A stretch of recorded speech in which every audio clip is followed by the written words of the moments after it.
que tiene que ver con el Sermón del Monte, ¿ya?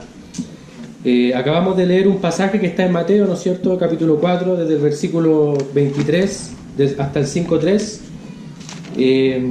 Y aun cuando esa película está basada sobre todo en el Evangelio de Lucas, hay una correspondencia entre lo que Jesús dice en Mateo 5 y Lucas 6. Ya eso para poder aclarar, porque a medida que vayamos estudiando esta serie de estudios que tienen relación con el Sermón del Monte, vamos a ir comparando ambos pasajes. Ahora, lo interesante de esto, hermanos, es que, como se veía en el video, Jesús era un predicador itinerante, enseñaba.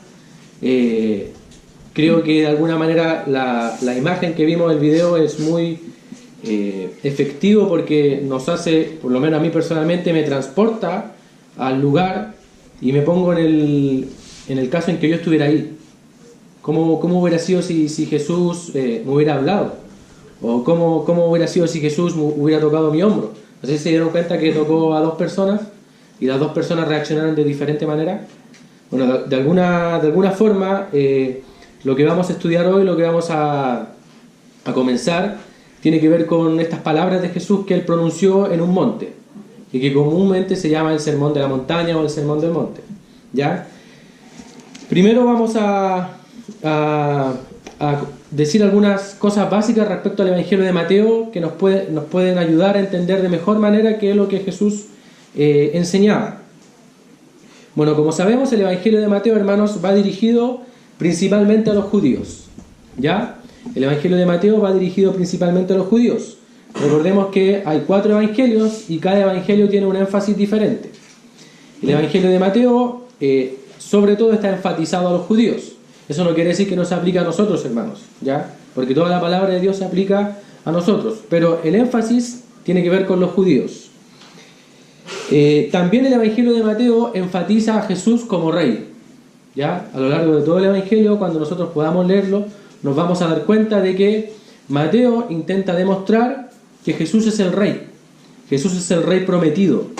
Y también está estructurado el Evangelio de Mateo para demostrar que Jesús es el Mesías prometido, ¿ya? Por lo tanto, debemos entender que el Evangelio de Mateo, dentro de sus capítulos, hay una estructura. No fue que el autor colocó ciertas historias al azar, sino que hay un orden lógico. Y creo que discernir ese orden nos va a ayudar a entender de mejor manera qué es lo que Dios quería al entregarnos esta palabra.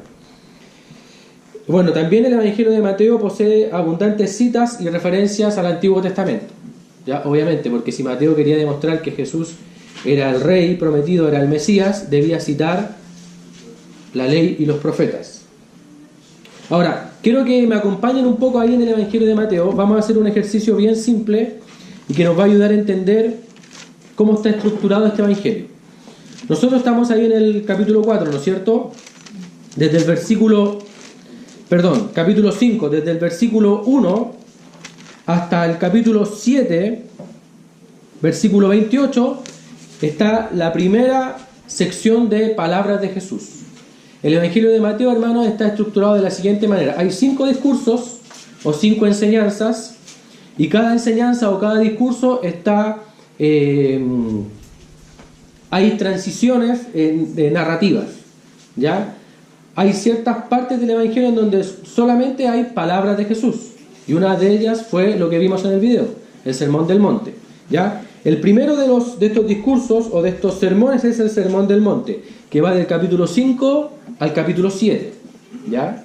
Si usted sigue avanzando, en el capítulo 10 del propio Evangelio de Mateo, versículo 5 hasta el versículo 42 está el segundo discurso de Jesús, el cual se conoce como instrucciones a sus discípulos. Y quiero que por favor pongan atención en algo. Si se dan cuenta, del capítulo 10, del versículo 5 hasta el versículo 42, están todo lo que es las instrucciones a sus discípulos. Y fíjense cómo comienza el capítulo 11, versículo 1. Dice así, y esto lo vamos a ver repetido en cada uno de los discursos. Dice, cuando Jesús terminó de dar instrucciones a sus discípulos, se fue allí a enseñar. Cada discurso, cada sermón termina de la misma manera. ¿Ya? Por lo tanto ya tenemos dos: el Sermón del Monte y las instrucciones a sus discípulos. El tercer discurso, Mateo capítulo 13. Mateo capítulo 13, que se conoce como las parábolas del reino. ¿Ya? Las parábolas del reino. Fíjense cómo termina esta sección en el capítulo 53 del capítulo 13. Dice así: aconteció que cuando terminó Jesús estas parábolas, se fue de allí. ¿Se dan cuenta que es la misma estructura que había ocupado en el discurso anterior? Por lo tanto, tenemos tres discursos: el Sermón del Monte, instrucciones a sus discípulos y las parábolas del reino. Nos quedan dos. Discurso número 4, capítulo 18 de Mateo, un poco más adelante. Este se conoce como un discurso también a sus discípulos. Este va del capítulo 18, todo el capítulo 18. ¿Ya? Y si usted se da cuenta, en el capítulo 19, versículo 1, dice nuevamente la misma frase, que se repite. Dice, versículo 1 del capítulo 19: aconteció que cuando Jesús terminó estas palabras, se alejó de Galilea. Por lo tanto, el Evangelio de Mateo, hermanos, está estructurado de una manera tal en que podamos identificar los 5 discursos.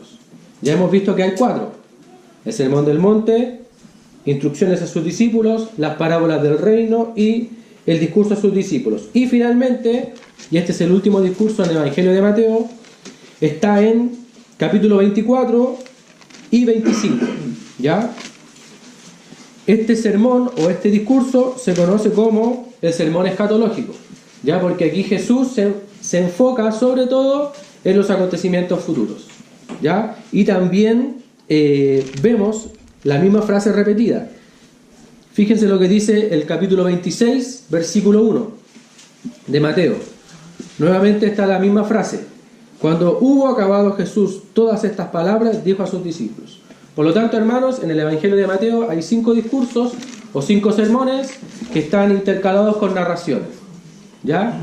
Y creo que sería un buen ejercicio en que nosotros podamos, cuando lo dispongamos así, leer los 5 discursos, porque son palabras de Jesús, ¿ya? Es lo que Jesús enseñaba, así como lo vimos en el video, es lo que Jesús le decía a la gente, le decía a sus discípulos, ¿ya?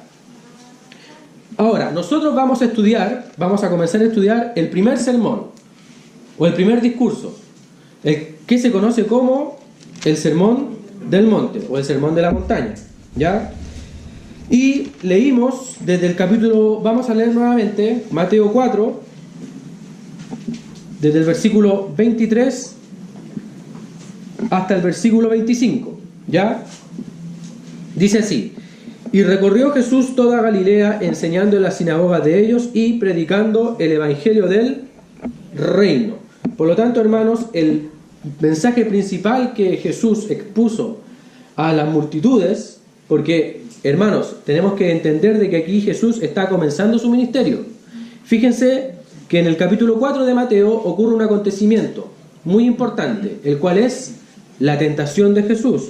Luego de eso, si usted sigue leyendo, habla de que Jesús comienza su ministerio, y su ministerio él lo comienza con una predicación, y esa predicación es muy sencilla y se puede condensar en una frase, la cual está en capítulo 4, versículo 17. Este es el mensaje de Jesús, esta es la predicación de Jesús, su enseñanza. Mateo 4, 17 dice: desde entonces comenzó Jesús a predicar. Por lo tanto, desde que Jesús fue tentado, de ahí en adelante comienza su ministerio y él comienza a predicar. Va a pueblos, va a ciudades, va a distintos lugares y comienza a predicar. Ahora, ¿qué es lo que predica? ¿Qué es lo que predica Jesús? Bueno, aquí el autor de Mateo nos dice: y comenzó Jesús a predicar y a decir: arrepentíos, porque el reino de los cielos se ha acercado. Esa es la predicación de Jesús, ese es el mensaje, ¿ya? Ahora, cuando nosotros vamos nuevamente a Mateo 5, vemos que Jesús dice en el capítulo 1: viendo la multitud, subió al monte, y sentándose vinieron a él sus discípulos, y abriendo su boca les enseñaba diciendo. Por lo tanto, esta primera sección del Sermón de Monte está enfatizada específicamente en sus discípulos, ¿ya? No sé si se dieron cuenta que en el video se marcaba esa diferencia, que en un primer momento él estaba hablando con sus 12 discípulos y le empezaba a hablar de las bienaventuranzas, ahí hablaba de dichosos. Y después Él sigue y comienza a hablar con la multitud en general. ¿Ya? Por lo tanto, esta primera sección de las bienaventuranzas está enfatizada y enfocada específicamente en sus discípulos. Ahora, cuando Jesús decía que el reino de los cielos se ha acercado, ¿a qué se refería? Esa es una pregunta que tenemos que hacernos. ¿Qué quería decir Jesús cuando decía arrepentíos porque el reino de los cielos se ha acercado? Bueno, tenemos que primero definir qué es reino. ¿Ya? Tenemos que primero definir qué es lo que es el reino. Y tenemos que entender, hermanos, que hay un reino que es el reino universal, ¿no es cierto?, en donde Dios gobierna. Dios es soberano, Dios tiene el poder absoluto, es omnipotente, Él es el soberano de la tierra y del universo. En ese sentido, Dios tiene un reino, ¿ya? Ahora, aquí el Señor Jesucristo en su predicación habla de que el reino de los cielos se ha acercado. No se está refiriendo a ese reino, hermanos, porque a este reino de los cielos, solamente puede entrar cierto tipo de gente, ¿ya? De hecho, vamos a ver que la bienaventuranza primera, que tiene que ver con los pobres en el espíritu, Jesús les promete a los pobres en el espíritu que de ellos es el reino de los cielos. Por lo tanto, tenemos que diferenciar bien claro que hay un reino de Dios, que es universal, y hay un reino de los cielos, ¿ya? Que tiene que ver con gente específica, que pertenece a este reino universal, pero que necesita cumplir cierto estándar o ciertos requisitos. Como dije anteriormente, en este reino en el cual el Señor se refiere, el reino de los cielos, en este reino no todos pueden entrar. Es un aspecto del reino universal en el cual hay vida. Es decir, este reino de los cielos o de Dios, porque Mateo habla del reino de los cielos para no referirse a Dios, porque los judíos tenían un temor reverente y ellos no mencionaban la palabra Dios, y como Mateo está enfocado a los judíos, él ocupa la misma terminología. Este reino de los cielos está compuesto solamente por salvos, ¿ya? Vamos a ver cómo la Escritura enseña y explica en qué consiste este reino. Fíjense lo que dice Mateo 5.3, ahí mismo donde están. La primera bienaventuranza dice: bienaventurados los pobres en espíritu, porque de ellos es el reino de los cielos. Fíjense un poco más adelante, en el mismo capítulo 5, versículo 10. Dice así: bienaventurados los que padecen persecución por causa de la justicia, porque de ellos es el reino de los cielos. Un poco más adelante, en el Evangelio de Marcos, si pueden acompañarme, por favor. Evangelio de Marcos, capítulo 9. Marcos, capítulo 9. Vamos a leer desde el versículo 42. Por lo tanto, hermanos, la predicación de Jesús comenzó de esta manera: arrepentíos porque el reino de los cielos se ha acercado. Y fíjense lo que dice en el Evangelio de Marcos, capítulo 9, versículo 42. Comienza así: cualquiera que haga tropezar a uno de estos pequeñitos que creen en mí, mejor le fuera si se le atase una piedra de molino al cuello y se le arrojase en el mar. Y aquí tenemos que entender qué es lo que Jesús dice. ¿Cuál es el requisito o de alguna manera lo que yo tengo que cumplir para entrar en el reino? Si tu mano te fuera ocasión de caer, córtala. Mejor te es entrar en la vida manco que teniendo dos manos ir al infierno, al fuego que no puede ser apagado. Versículo 44. Donde el gusano de ellos no muere y el fuego nunca se apaga. Y si tu pie te fuera ocasión de caer, córtalo. Mejor te es entrar a la vida cojo que teniendo dos pies ser echado en el infierno, al fuego que no puede ser apagado, donde el gusano de ellos no muere y el fuego nunca se apaga. Y si tu ojo te fuere ocasión de caer, sácalo. Mejor te es entrar en el reino de Dios con un ojo que teniendo dos ojos ser echado al infierno. Por lo tanto, hermanos, cuando Jesús hablaba de entrar a la vida, se refería a entrar al reino de los cielos. Todos aquellos que están en el reino de los cielos o en el reino de Dios tienen la vida, porque son salvos, ¿ya? Ahora, último pasaje, Juan, un pasaje muy conocido, Evangelio de Juan, capítulo 3. Hay una conversación entre un líder religioso judío llamado Nicodemo y entre Jesús. Y tenemos que entender, hermanos, que los israelitas, ¿qué es lo que esperaban? Esperaban el reino. Y Jesús les dice: arrepentidos porque el reino de los cielos se ha acercado. Y tenemos que dilucidar en qué consiste este reino. Fíjense lo que dice Juan 3, versículo 3. Respondió Jesús y les dijo: de cierto te digo, que el que no naciere de nuevo no puede ver el reino de Dios. Por lo tanto, para poder entrar en el reino de los cielos o en el reino de Dios, uno debe nacer de nuevo. El reino de los cielos está compuesto solamente por salvos. Por lo tanto, ahora entendemos qué es lo que decía Jesús en su predicación. ¿Cómo comenzaba esa predicación? Arrepentíos, porque debía haber una regeneración en aquellos. Para poder entrar en el reino deberían alcanzar la salvación. ¿Ya? Volvamos a Mateo 5, en nuestro pasaje central que está enmarcado en el Sermón del Monte. Ahora, este Sermón del Monte, ¿cuál es su objetivo? ¿Por qué Jesús lo dijo? ¿A quién se aplica? ¿Podemos cumplirlo? ¿Podemos hacer todo eso que vimos allí, lo que Jesús dijo?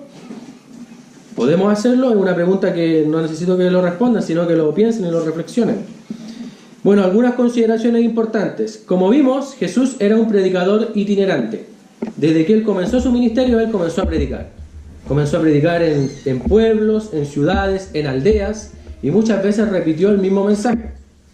¿Ya? Por eso a veces vamos a encontrar que en los evangelios hay distintas visiones del mismo hecho. Por eso hay un relato paralelo del Sermón del Monte que está en Lucas capítulo 6. ¿Ya? Otra cosa importante. Quizás nosotros no tenemos incorporado este sistema de aprendizaje, pero en la Palestina del siglo I, los adultos, los jóvenes y los niños aprendían mediante la memorización. Por eso eran muy importantes las palabras que el maestro decía. Sin duda, hermanos, Jesús, al enseñarle a sus discípulos estas bienaventuranzas, quería que ellos las memorizaran y entendieran que solamente los pobres en espíritu iban a entrar en el reino de los cielos. Además, algo que también nos menciona aquí el pasaje en capítulo 5, versículo 1, Jesús, cuando le enseñó a sus discípulos, se sentó. Porque el maestro judío tenía como costumbre sentarse para enseñar. ¿Ya? Ahora, ¿cuál es el objetivo y qué rol cumple este Sermón del Monte? Que tiene, si somos bien sinceros, hermanos, tiene exigencias demasiado altas para nosotros. Porque si se nos pide amar a nuestros enemigos, eso es una exigencia demasiado alta, si somos sinceros. La exigencia de dar la otra mejilla no es una exigencia fácil. ¿Qué hace uno cuando le dan una bofetada? La reacción es inmediatamente responder. Pero Jesús dice que nosotros debemos dar la otra mejilla. Ahora, ¿una persona que no ha nacido de nuevo puede hacer eso? De ninguna manera. Por eso, hermanos, todos aquellos que forman parte del reino de los cielos son regenerados. ¿Ya? Y espero que cada uno de nosotros así lo sea. Bueno, el Sermón del Monte, hermanos, no es el Evangelio. Porque algunos postulan de que el Sermón del Monte es el Evangelio condensado. No, no es eso. Ni tampoco es un camino a la salvación. No es que si yo cumplo todo lo que Jesús dice en este sermón voy a ser salvo. No es eso. ¿Por qué? Porque nadie puede cumplirlo. Ese era el objetivo del sermón, hacerle entender a su audiencia de que nadie podía cumplir eso. Y que solamente aquellos que habían creído en Jesús o que iban a creer en Jesús podían hacerlo. Hermanos, nosotros no podemos amar a nuestros enemigos por nuestras fuerzas. No podemos dar la otra mejilla por nuestras fuerzas. Solo lo podemos hacer bajo el Espíritu. Y solo lo podemos hacer gracias a que Dios nos dio una nueva naturaleza. Por lo tanto, hermanos, el Sermón del Monte no es el Evangelio condensado, ni tampoco es un camino a la salvación. Usted no se va a salvar por cumplir todo eso. Primero, porque no lo va a poder hacer. De hecho, ese es uno de los objetivos del sermón. Demostrar que ningún hombre puede llegar al estándar divino. Todo eso que Jesús dijo ahí en el video, ninguno de nosotros puede hacerlo, si es que no está Cristo con nosotros y si es que el Espíritu no nos ayuda. El Sermón del Monte es el camino de la vida justa para los que están en la familia de Dios. Si usted quiere saber cómo debe vivir como hijo de Dios, como miembro de su iglesia, debe leer el Sermón del Monte, porque de alguna manera nos ilustra y nos guía cuál es el camino justo que debemos tener. Ahora, es importante, hermanos, mencionar que esto por nuestras fuerzas es imposible que lo logremos. Necesitamos descansar en Dios y en su Espíritu para que nos ayude. Sin duda, hermanos, el sermón se aplica a nosotros en la actualidad, porque habla de cosas que son muy actuales. También algunos dicen de que el sermón es la explicación detallada de la predicación de Jesús. ¿Cuál era la predicación de Jesús? ¿Cómo comenzó su ministerio? Arrepentidos, porque el reino de los cielos se ha acercado. Bueno, aquí el Señor Jesús amplifica esa predicación y la mejora. Otro escritor dice: el sermón del monte conduce a hombres y mujeres a un preciso reconocimiento de su pecado. Yo no sé si a usted le pasó, pero cuando uno escucha lo que Jesús dice, ¿qué genera en nosotros? Un reconocimiento de que somos pecadores, de que estamos muy alejados, demasiado alejados de lo que Él pide. Bueno, ese es uno de los objetivos del sermón: hacerle entender al hombre que es pecador y que necesita de un Salvador. También nos da una comprensión realista de su necesidad de gracia. Necesitamos de la gracia divina, no solamente cuando Él nos salvó, sino que en la vida creyente, en nuestra trayectoria como creyentes, necesitamos de su gracia. Además, describe el estilo de vida bajo la autoridad del reino. Un estilo que exige conformidad ahora. Porque ahora, hermanos, nosotros debemos vivir así, aun cuando sepamos que quizás no lo vamos a lograr, porque entendemos que en un futuro vamos a ser completamente conformados a la imagen de Cristo. ¿Ya? Y finalmente también otro autor dice: es también un llamado a regresar al mensaje de los profetas del Antiguo Testamento, que como Jesús enseñaban que la obediencia de corazón es más importante que la observación legalista. Y esto es algo que Jesús enfatizó mucho en su predicación. Predicaba que en realidad lo que interesa es lo que está en el corazón del hombre, no el aspecto externo, no si yo me vestía como un fariseo, no si yo observaba legalistamente todos los sábados, si ofrendaba, si daba los diezmos, etc. Lo que le importaba a Jesús era el corazón. Y eso mismo ya habían predicado los profetas del Antiguo Testamento. Vamos a ir a Isaías para poder entender qué es lo que Dios pide. ¿Qué es lo que Dios pide verdaderamente de nosotros? Porque a veces nos confundimos y creemos que Dios demanda de nosotros un seguimiento externo. Pero eso no es así, hermanos. Dios demanda de nosotros un corazón contrito. ¿Ya? Fíjense cómo Isaías, en el capítulo 1, vamos a leer desde el versículo 10 en adelante, cómo Isaías y cómo Dios le exigía al pueblo que se enfocara en lo importante. ¿Ya? Hermanos, todos tenemos el peligro de ser religiosos. No por ser religiosos estamos más cerca de Dios.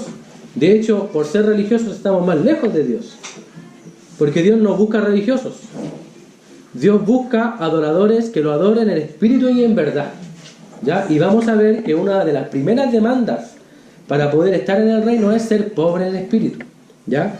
Fíjense lo que dice Isaías capítulo 10. Capítulo 1, versículo 10. Dice: príncipes de Sodoma, oíd la palabra de Jehová. Escuchad la ley de nuestro Dios, pueblo de Gomorra. ¿Para qué me sirve, dice Jehová, la multitud de vuestros sacrificios? Hastiado estoy de holocaustos, es decir, estoy cansado de carneros y de cebo de animales gordos. No quiero sangre de bueyes, ni de ovejas, ni de machos cabríos. ¿Quién demanda esto de vuestras manos, cuando venís a presentaros delante de mí para hollar mis atrios? Versículo 13. No me traigáis más vana ofrenda. Fíjense lo que dice el versículo 16. Esto es lo que quiere el Señor. Lavaos y limpiaos, quitad la iniquidad de vuestras obras de delante de mis ojos.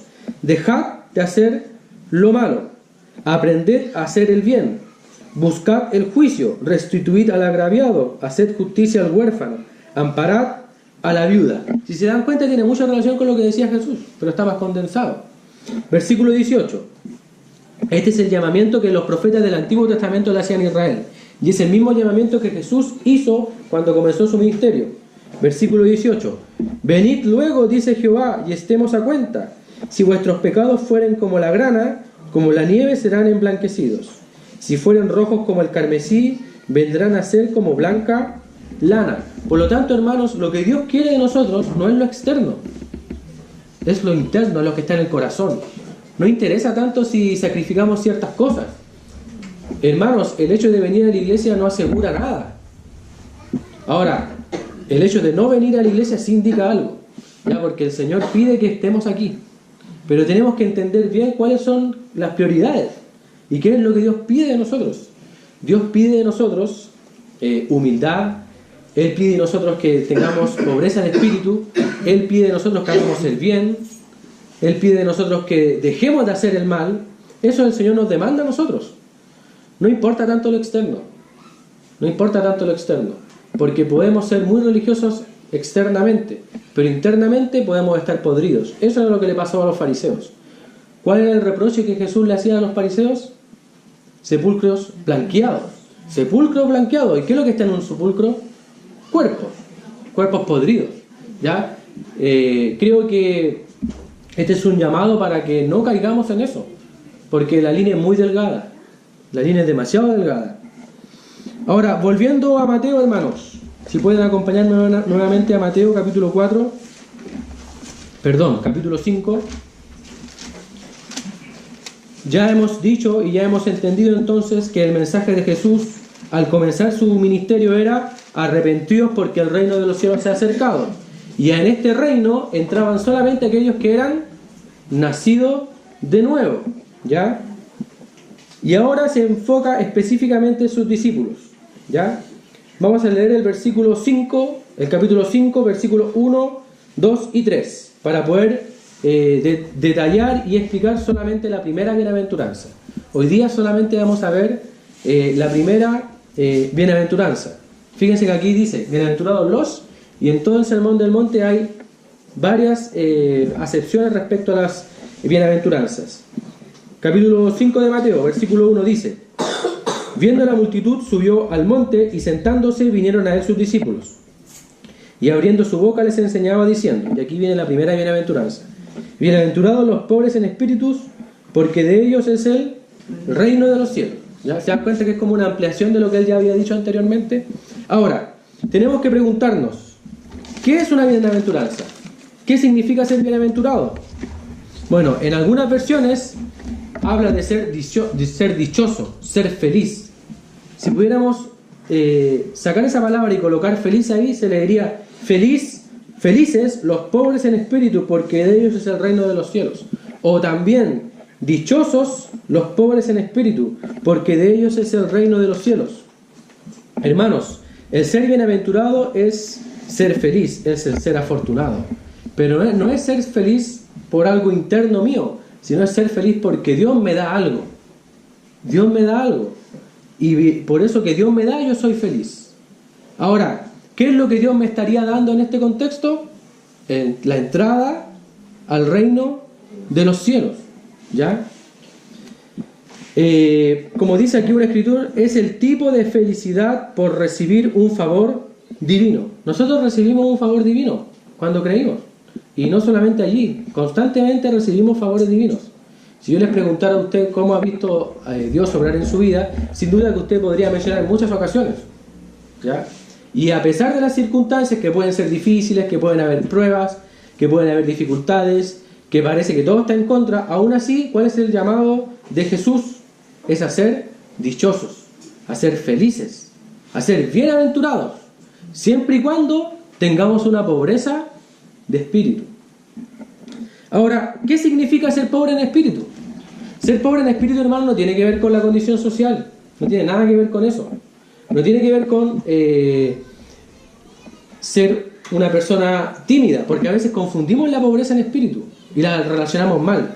La pobreza en espíritu, hermanos, es un reconocimiento personal de que necesitamos a Dios. Eso es la pobreza en espíritu, un reconocimiento personal de que necesitamos a Dios. Ahora, sin duda, como decía Nicolás, hay momentos en nuestras vidas en que consideramos a Dios nuestro nuestro esclavo. Queremos que Él haga lo que nosotros queremos. Pero el pobre en el espíritu no es así, hace todo lo contrario.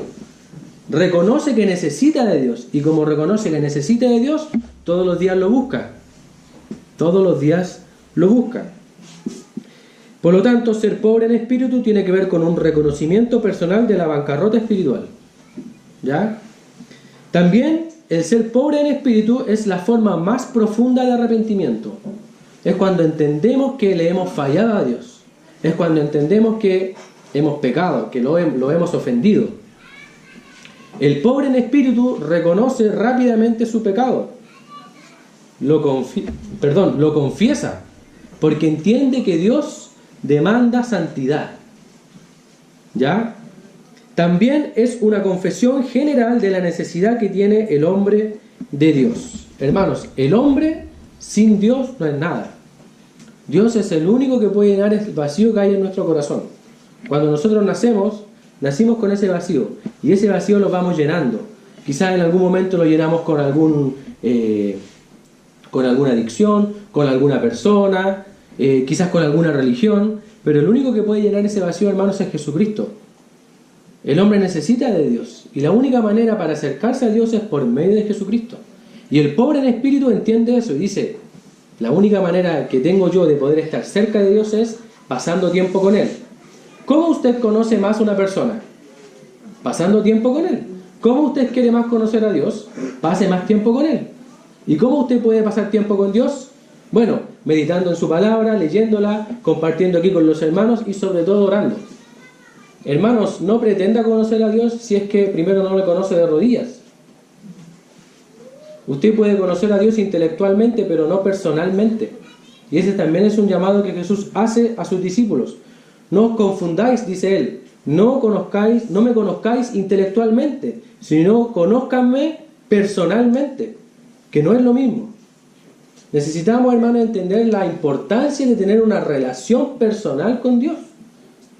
Hermanos, lo más importante en la vida cristiana es la relación que yo tengo con Dios, mi tiempo devocional. ¿En qué cosas o en qué invierto mi tiempo? ¿Invierto mi tiempo en cosas que edifican o que no edifican? Si yo quiero conocer más a Dios, ¿cuánto tiempo paso con su palabra? ¿Cuánto tiempo oro? Si Dios estuviera hoy aquí, ¿usted podría decir que conoce a Dios? No estoy hablando en términos doctrinales, sino en términos de persona, de relación. ¿Usted conoce a Dios? ¿Usted conoce cómo Dios obra en su vida? Ojalá que sea así, hermanos, porque a veces nos perdemos el enfoque y pensamos que Dios es alguien tan lejano que está allá sentado, pero Dios quiere tener una relación personal. Yo puedo conversar con Él, yo puedo plantearle mis necesidades, yo puedo pedirle, pero también agradecerle, ¿ya? Y el pobre en espíritu, hermanos, entiende esto, entiende que necesita de Dios.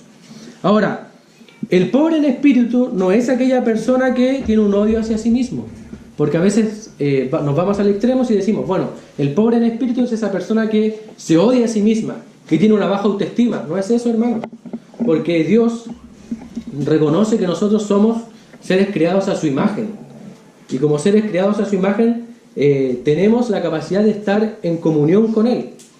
El ser pobre en el espíritu no es un odio hacia uno mismo, y tampoco es una humildad ostentosa. ¿Qué significa ser humilde ostentosamente? Una falsa humildad, ¿ya? El pobre en espíritu no es así, ¿ya? No anda con esa humildad que es para afuera, sino que eso es algo interior, que obviamente se va a manifestar, porque todo lo que está dentro del corazón del hombre se expresa en su vida, en sus palabras, en lo que piensa, cómo se relaciona con los demás. Por lo tanto, hermanos, el ser pobre en espíritu no es algo nuevo en la revelación. Ya Dios lo había expresado en el Antiguo Testamento.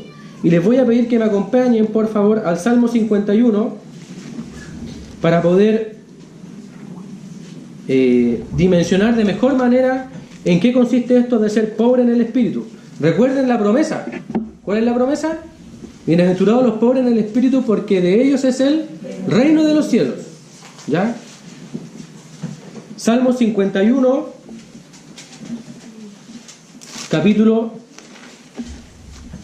versículo 17. Entonces, hermanos, si usted se va con algo hoy, váyase con esto. Hágase esta pregunta: ¿qué espera Dios de mí? Bueno, aquí está la respuesta. Versículo 17. Los sacrificios de Dios son el espíritu quebrantado. Al corazón contrito y humillado no despreciarás tú, oh Dios. Eso es lo que espera Dios de nosotros. Que nuestro corazón y que nuestro espíritu esté esté contrito y esté humillado. ¿ya? Que reconozcamos que necesitamos de Dios. El escritor de Santiago dice que muchas veces los hombres dicen, voy a ir para acá, voy a hacer esto, voy a comerciar, y sin embargo no sabemos si Dios quiere eso. Busquemos mediante la oración y también mediante el consejo cuál es la voluntad de Dios. Otro pasaje, un poco más adelante, Proverbios. El libro de Proverbios, capítulo 29, versículo 23. ¿Se da cuenta que la misma escritura define lo que es el pobre en el espíritu? Dice así, Proverbios capítulo 29, versículo 23. La soberbia del hombre le abate, pero al humilde de espíritu sustenta la honra. Al final, hermanos, esos hombres que son tan soberbios, externamente pareciera que son hombres fuertes, ¿no es cierto?, que lo tienen todo bajo control, pero internamente, ¿qué es lo que dice el proverbio? Que están abatidos. Pero, contraste, pero al humilde de espíritu sustenta la honra. ¿Ya? Eso es lo que espera Dios de nosotros. Y los últimos dos pasajes, Isaías capítulo 57.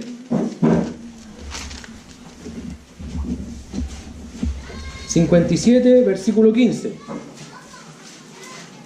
Recuerden, hermanos, si usted está hoy día ahí a punto de dormir, recuerde, ¿qué es lo que Dios espera de mí?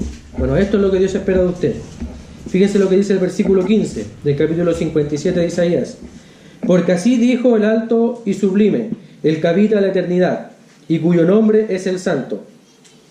Yo habito en la altura y la santidad, y con el quebrantado y humilde de espíritu, para hacer vivir el espíritu de los humildes y para vivificar el corazón de los quebrantados. ¿Con quién va a habitar Dios?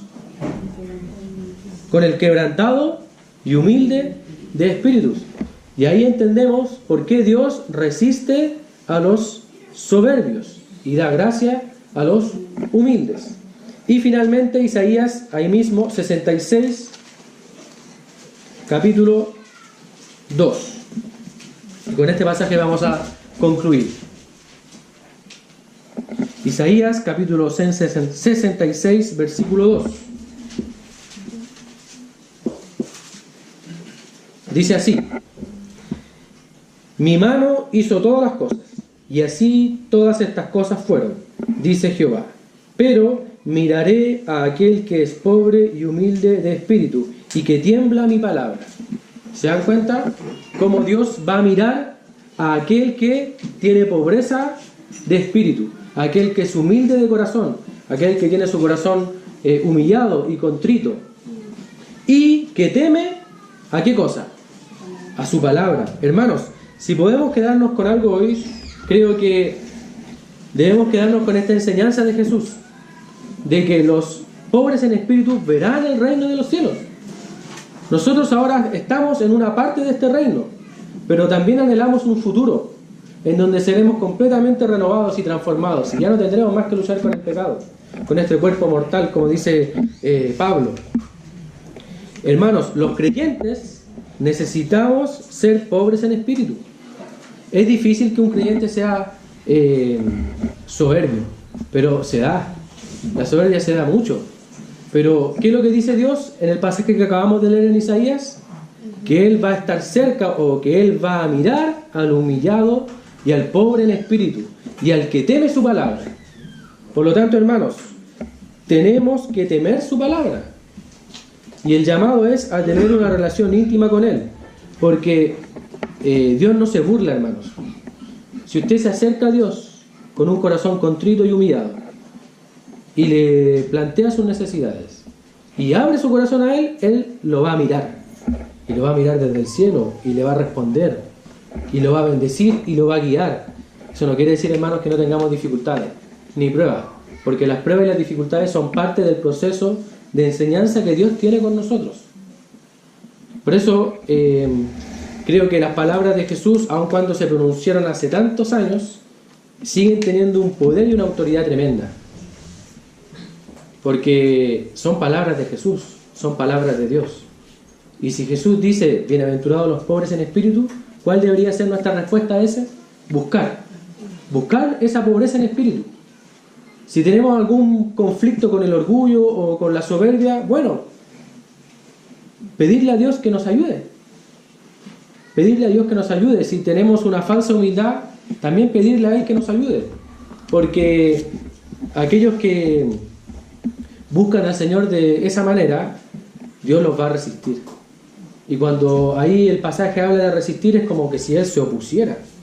Dios se opone o resiste al soberbio, pero da gracia al humilde. Que el Señor nos ayude a poder cumplir de alguna manera este estándar tan alto que expresa el Sermón del Monte. Fíjense que recién vimos la primera bienaventuranza, y son muchas más. Y eso también nos hace entender la magnitud de la obra que Cristo hizo en nosotros. Porque si fuera por nuestros méritos o por nuestras fuerzas o por nuestra moralidad, jamás alcanzaríamos el estándar divino. Jamás podríamos amar a nuestro enemigo. Eso es algo imposible, humanamente hablando. Pero bajo Dios es posible, siempre y cuando tengamos una relación íntima con Él. Amén. Vamos a